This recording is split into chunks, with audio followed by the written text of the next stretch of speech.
Yes. 1, 2, 3, 1, 2, 3. Okay. All right. First of all, I want to tell you what we're going to do in the morning. I done told the cook I want the breakfast on and ready at 6. Think I'm joking, don't you? Tomorrow is hot. Tomorrow's going to be hotter than today. And what they're putting in front of us, the stuff they're putting in front of us now is making it harder for us to do what we got to do. We got to shuttle everybody back and forth. We got to get you there and get you there safe. And the same way to get you there after you get the walk done tomorrow, we got to get you back here. And I understand Thursday we got a place to stay. But tomorrow we got to get back here. We got to get there and get back. It's going to be very hot. We're going to get here.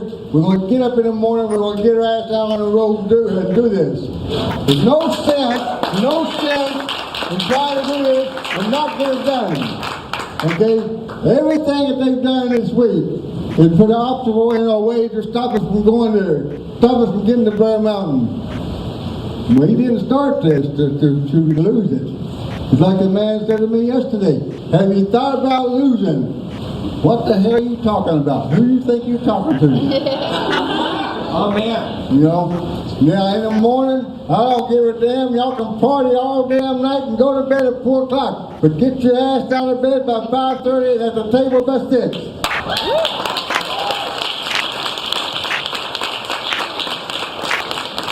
Every one of y'all come here with the intention of doing something, making a statement. We're not making a statement. We're talking about people's lives and the future of this place. And not only this place, because the background, if it can happen here, it can happen in your place, wherever you're from. Yeah. Okay? Now what we have here now today, God damn it, son of a bitch. Sorry about that. I hope there's no preachers around here.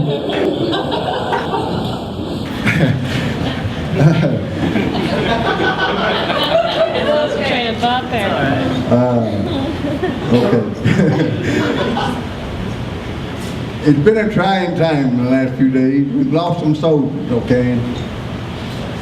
Those of you that have computers here and have an outreach of other people, all the seriousness is we gotta get this, we starting this. It's like we had a reporter come to the place today, and I'm not a real big fan of this reporter.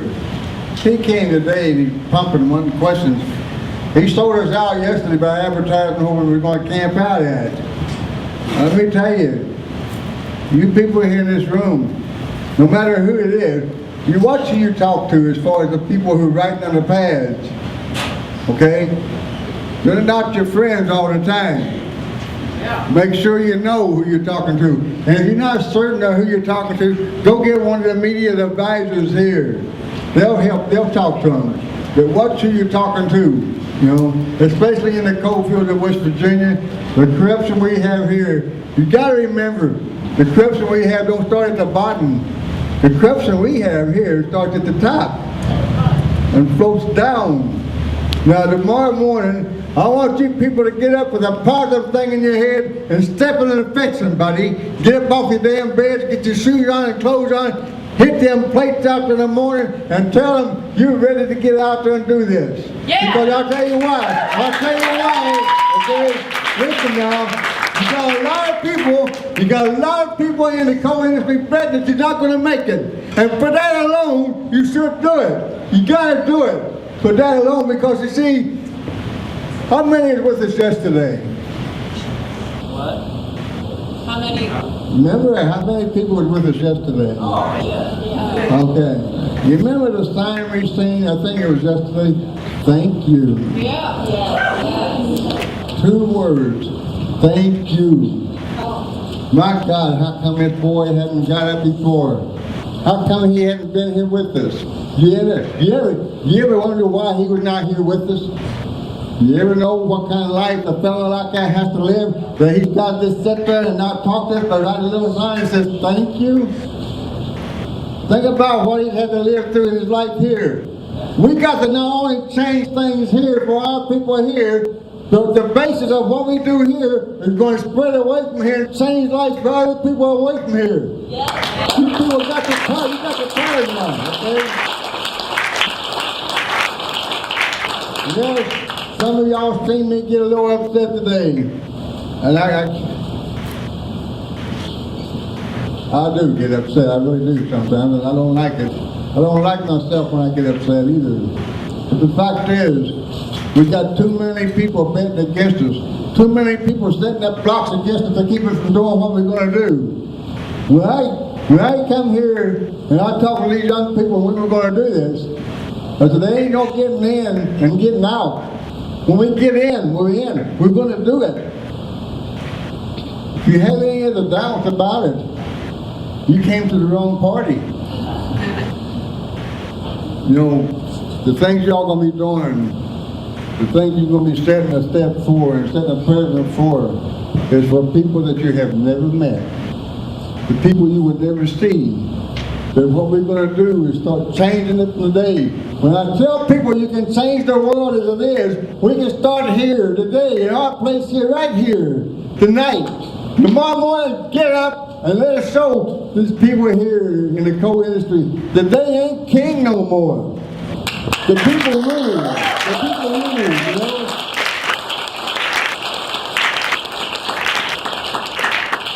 I have a friend. His name is Ken Hector.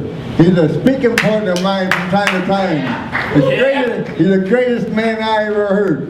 Years ago, when he was Secretary of State of West Virginia, he used to let me use his office, and he'd go out, sit in the hallway with the other workers, and let me use his office to make phone calls. That's what kind of man he was.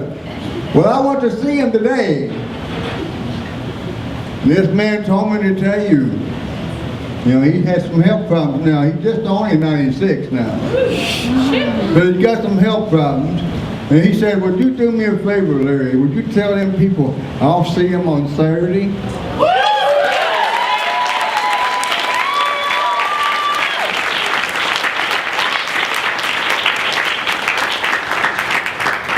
This man was a congressman from 57 to 72. And then a Secretary of State for 16 years here in this state. The last march, most of y'all don't know, when we did in 1999, we did a reenactment of the Miners' March. Then we had a judge with us. We had 14 people. We had a fellow by the name of Jimmy Weekly, a dear friend of mine. Ken Hector was the Secretary of State.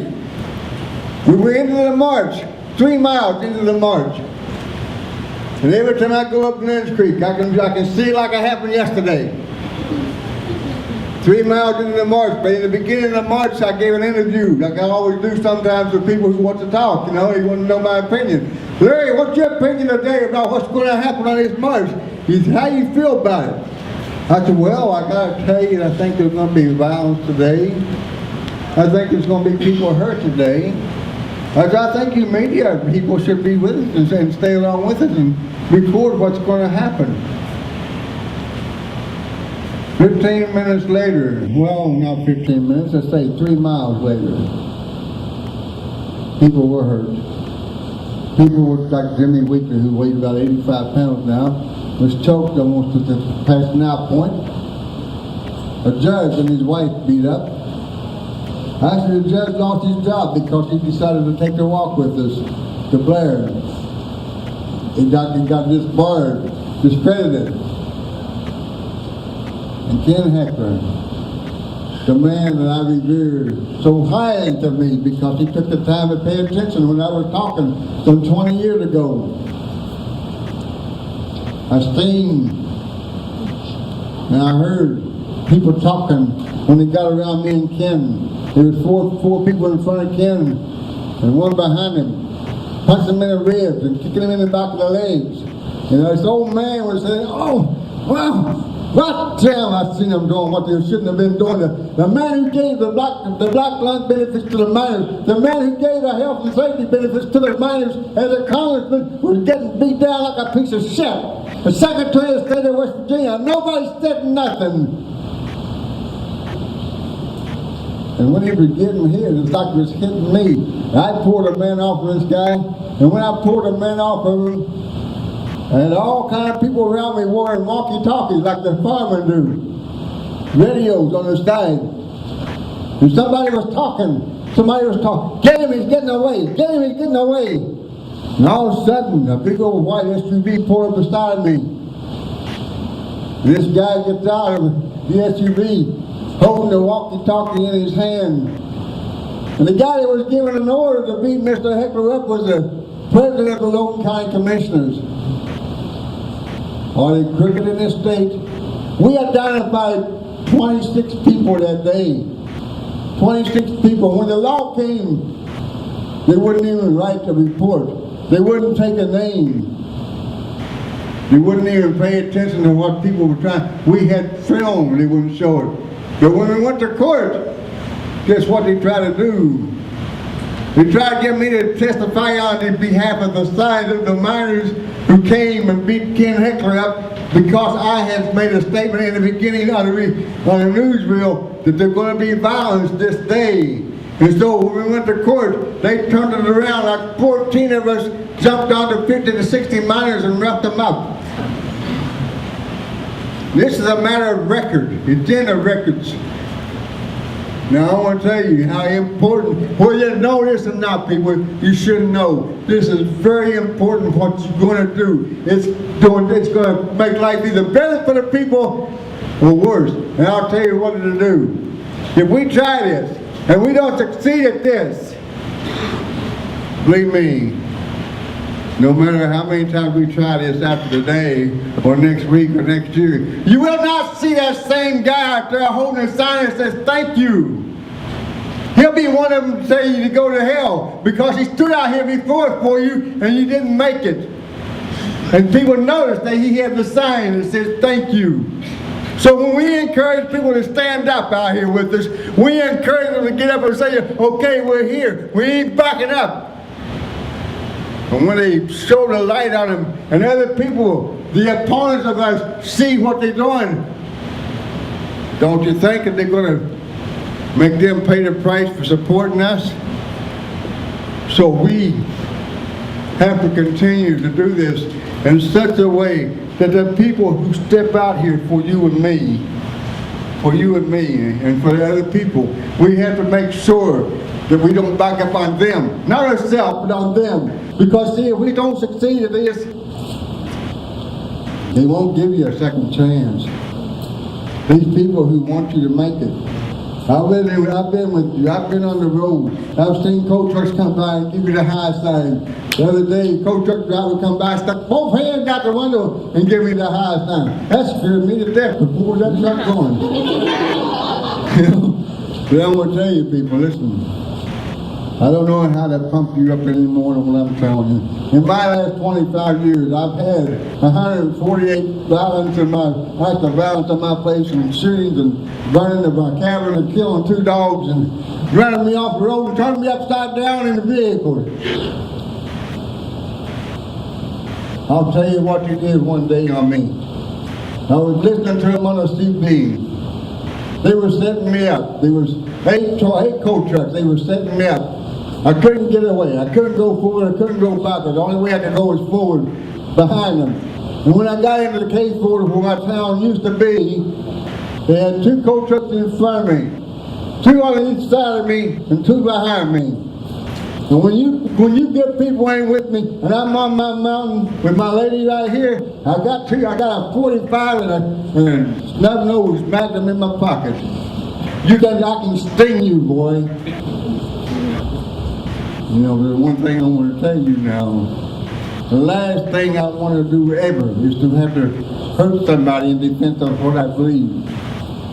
But these boys who pulled me over and came for it was going to teach me a lesson. They were going to intimidate me. And one of the guys that got out was a very enormous, tall fella, big fella, about 300, 400 pounds. And I punched him in the belly like that, and I'm not kidding you, his belt buckle about this high. He was about 7 foot tall, he seemed like, you know. When I was standing there in front of him, there wasn't no sun on me, there was plenty of shade. And here this man come up and he said, "Oh, you here to take my job, ain't you?" I said, "No, this fellow over here is." I said, "We argued and they spit on me and everything else." I'll tell you what I did. When they pulled me over, they had me boxed in. I took my guns and laid them on the dash. and I rolled my windows down. I had to figure out how to get out of this without getting hurt or hurting somebody. And so when I put the gas in the dash and rolled my windows down, and I got out of the truck and I punched this guy in the belt buckle, I kid you not, he was a big one. And when I punched him in the belt buckle, I looked at him in the eye and said, "What can I do for you today?" And all of a sudden the cussing and the currying on started going on, and the spitting and the spatting. About 10 to 15 minutes into this discussion, as you might say, I said, "How many of y'all have a family? How many of y'all have kids?" And he got kind of quiet, you know. I said, "I'll tell you what, when I was a young boy, it was understood that I was going to go in the mine behind my father. It was just the way it was going to be. You know, I wasn't going to get elevated or nothing else. I was just going to be a damn coal miner. That's what I was going to be. That's the way it was understood here." And so, let me ask you something here, people. How many of your kids can go in the mine behind you today? And the type of work you're doing here today, how many will you save a job for your kids today? Do you know, it got so quiet, so eerie quiet in this ghost town, because see, when I was your age, we had 15,000 people living in Cape Ford. There's a young lady behind you here to help the cook all day. She can attest to that. She was there. Okay, we had 15,000 people in Cape Ford, 3 voting precincts, a barber shop, a movie theater, a whole 9 yards, ice cream stand, and a train left Cape Ford twice a day. Now the only 4 residents in Cape Ford now, as they call it, is me. Number 1. On the top, buddy. When I tell you people I'm not backing up, that's what I'm telling. Ain't no backing up in my name. When I took this job on some 25, 28 years ago, I knew then that I could not lose if I stayed with it. It's been a hard uphill battle. But I want to tell you something. Before we get through the Blair, you people are going to know what the struggle is. You're going to know where it's at. It's in West Virginia in the coal fields. And if you got the grit, we'll stay with it. If you don't, by the end of the month, I'll know who don't have the grit. We cannot do this and get out there and make a spectacle out of ourselves and not continue to fight. Not continue to make it through the Blair. We got people at the end of the Blair Mountain waiting for us. The people who've been afraid to speak up for all these years are now ready to speak, and they're waiting for you. So we cannot let them down. We can't let them down. Now I'm going to be looking for you in the morning.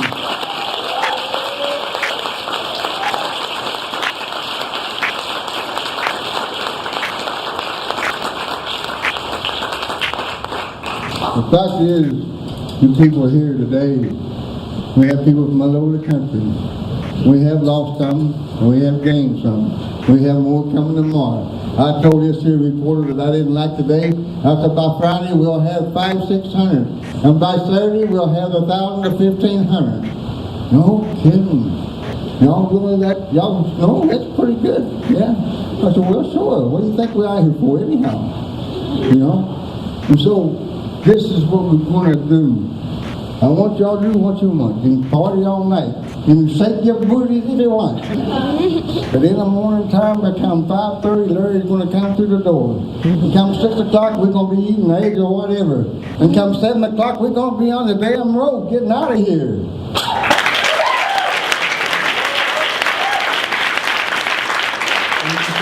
Thank you. We can't do it. We're going to do it together. One of us can't do it by ourselves. Remember, I don't know if you was here yesterday. That little guy that was here today was my son. You know, when my son was 9 years old, he could lift me over his head. I watched that little guy, my son, do 1,000 push-ups. I know, I counted them. He was an ornery little guy, you know.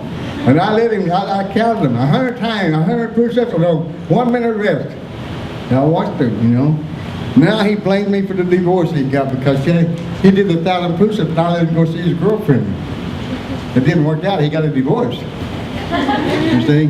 What I'm trying to tell you, if you got the salt and the grit, you can do any damn thing you want. Tomorrow, let's show them what we got. Thank you.